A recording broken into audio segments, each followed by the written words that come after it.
bien fait en retrait sur Ips, la frappe d'Ips et le but. Magnifique, l'ouverture du score pour les Lyonnaises sur cette combinaison parfaite. Ce corner magnifiquement frappé par Zvava, la latérale gauche qui est allée du côté droit pour frapper ce corner en retrait. Personne n'a vu arriver Ips qui était en numéro 6 et elle a frappé directement une frappe sèche, magnifique. On la renvoie au bon, c'est un coup franc qui a été travaillé puisqu'on l'a vu à la main et magnifique. Au sol, petit filet, ras du poteau. Justine Leron qui est masquée forcément. Ouais, bien sûr. Là elle est très masquée, elle ne peut rien la gardienne. Elle a l'air de se tenir l'adducteur, on va suivre ça de près. Alors que les Lyonnaises repartent à l'attaque avec Chawinga, ça va vite. Il y a Zvava au point de pénalty, elle est servie Zvava. Elle loupe complètement, mais c'est Ben Yaya qui récupère pour doubler la mise. Ben Yaya qui démarre bien elle aussi depuis, on l'a dit, depuis le début du match, qui est présente sur des situations offensives de Lyon. Et là, voilà, elle est récompensée elle aussi pour son but. Ça doit lui faire extrêmement plaisir, il doit avoir sa famille elle aussi. Et on voit la profondeur de Chawinga qui a levé la tête direct. Il est loupé de Zvava, mais c'est une passe décisive. Du coup, deuxième passe décisive pour Zvava. Et le but pour Ben Yaya. Et le centre de Ben Yaya et encore une fois le La Gestalter qui est présente. Mais c'est pas terminé. Ça revient inlassablement avec Hulbrandt. Le centre et le but, le troisième. Le troisième but des Lyonnaises. Il semble que c'est Neladj, la défenseur centrale, qui l'a inscrit. On va essayer de décrypter tout ça parce qu'il y avait deux Lyonnaises.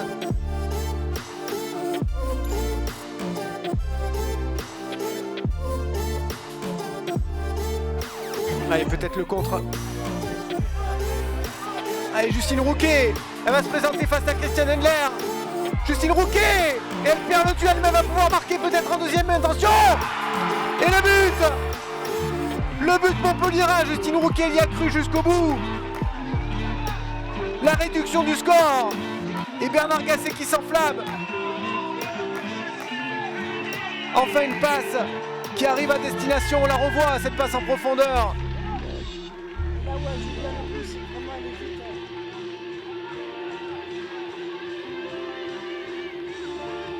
Elle arrive à faire ce petit dribble et le petit pont en prime sur Alice Sombat. Et se faire une touche de balle. Diani dans la profondeur. Le centre de Diani, la tête d'Egerberg. Et le but.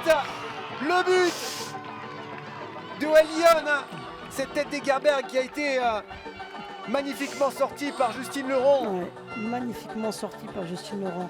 Il faut souligner effectivement l'action lyonnaise et le but lyonnais qui a rien à dire, mais il faut quand même relever aussi le réflexe et l'action de Justine Leron qui fait l'arrêt impeccable. Derrière Dumornay qui suit. Et, voilà. Et on le disait, il y a un as dans la surface de réparation et ça va donner un... Oh, penalty. Penalty sifflé par l'arbitre de cette rencontre. On se demandait ce qui se passait. Ouais. Et apparemment, ce ballon qui aurait été touché de la main par Jade Rastock. Héroltez contre Héroltez, Ben Yaya et l'arrêt de Justine Leron et le but derrière d'Ada Egelberg qui a suivi l'arrêt de Justine Leron. Elle s'était imposée encore une fois la gardienne française.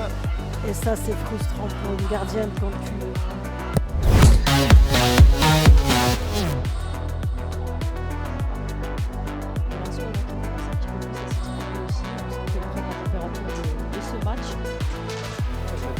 À la fenêtre, encore sur cette occasion, le ballon qui va être récupéré par l'image qui sert sur le côté droit, c'est bien joué pour Pronier. Pronier sur le côté droit, est-ce qu'elle va pouvoir centrer face à Loubogard? Pronier encore. Le ballon qui a été contré, le ballon qui a été récupéré en plein axe et c'est l'ouverture du score pour cette formation lensoise.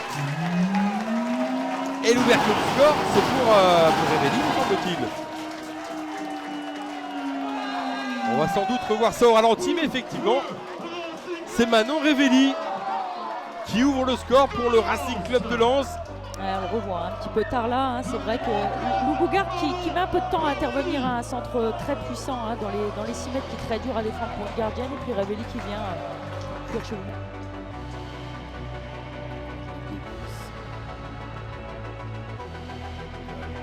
Ballon devant à destination d'Azzaro et l'image qui intervient, attention directement dans les pieds de Clara Matteo, le ballon dans la profondeur, dans la surface de réparation. Azzaro qui égalise, avec un petit peu d'opportunité, hein, pour Azzaro, parce que ce ballon lui est revenu, elle n'avait absolument rien demandé, elle s'est posé aucune question et Blandine Joly n'a pas pu effectuer l'arrêt pour repousser ce ballon. Nouvelle physionomie de match, on revoit ce ballon remis dans l'axe et c'est une passe joueuse lonçoise directement pour Lorena Azzaro qui a sorti l'instinct buteuse, qui a frappé immédiatement le barrière. Extrêmement véloce. Comme derrière,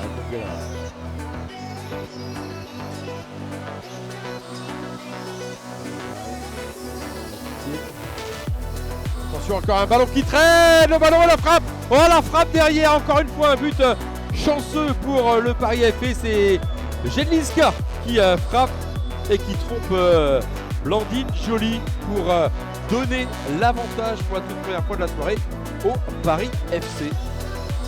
Ah, c'est dur, hein, toutes ces lançoises, hein, qui font clairement des écrans. Là. Alors, il ne faut pas dire si on revoit cette image. Hein. Première récupération intéressante et là on a un mauvais contrôle, hein, de la part de Jézéchiel qui permet clairement de donner l'avantage à...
Elle a pu passer ce ballon à Efaifa.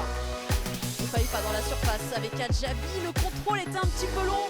Peut-être une deuxième possibilité avec Anguard.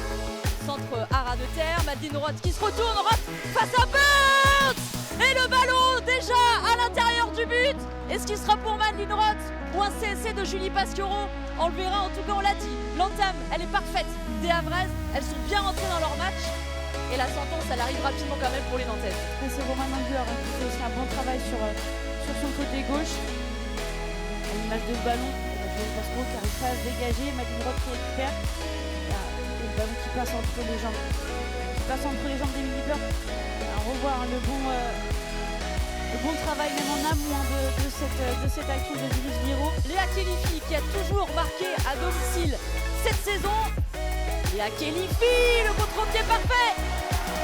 Et Nantes qui revient à égalité au début de cette seconde période. Et la joie bien sûr de Léa Khelifi.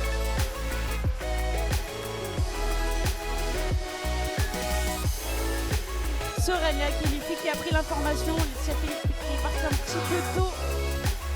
Le jeu se poursuit, les Nantaises de nouveau à l'attaque. Il y a Imen Saoud qui était seule là sur le côté droit. À l'entrée de la surface, le centre de Saoud et l'arrêt de Philippe, c'est pas terminé. Et derrière, Mariam Toloba pour son premier but sous ses nouvelles couleurs nantaises. Et qu'il est important ce but, il change la donne. À la 71e minute, le FC Nantes passe devant. Et on revoit, hein, ce bon ballon d'Imen Saoud, un peu centre-tir devant la gardienne havraise qui s'interpose. Laetitia Philippe et Mariam Toloba derrière est seule, complètement seule. Et elle reprend ce ballon instantanément, hein, en demi-volée.